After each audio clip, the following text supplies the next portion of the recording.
నారా లోకేష్ గారి ఫోటోని మార్పింగ్ చేసి ఒక స్కూల్ పిల్లలాగా పక్కనే పాలసీసా డైపరు పెట్టారు. ఇది వైఎస్ఆర్సీపీ అధికార సోషల్ మీడియాలో కూడా చక్కర్లు కొడుతూ ఉంది.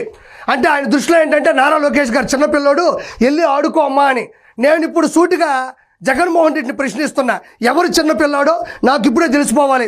అసెంబ్లీకి రా అంటే చాలు, నాకు ప్రత్యక్ష హోదా ఇవ్వకపోతే నేను అసెంబ్లీలోకి అడుగు కూడా పెట్టను అని కింద డైపరు నోట్లో పాలసీసా పెట్టుకొని మారం చేసేది ఎవరమ్మా? మా అమ్మ మా చెల్లెలు నా ఆస్తులు మొత్తం కొట్టేశారు, నన్ను అనాథం చేసేశారు, నన్ను రోడ్డు మీద తోసేశారు అని కింద డైపరు నోట్లో పాలసీసా పెట్టుకొని మారం చేసేది ఎవరమ్మా? ప్రెస్ మీట్కి రా అంటే చాలు, సాక్షి పేపరు, సాక్షి టీవీ, సాక్షి మైక్ ఉంటేనే వస్తా, ఇంకా ఏది ఉన్నా నేను రానని కింద డైపరు పైన పాలసీసా పెట్టుకొని మారం చేసేది ఎవరమ్మా? రా విజయవాడ కంటే చాలు, నేను విజయవాడకు రాను, నేను యలహంక ప్యాలెస్కి అయితే వస్తా అని చెప్పి కింద డైపరు నోట్లో పాలసీసా పెట్టుకొని మారం చేసేది ఎవరమ్మా?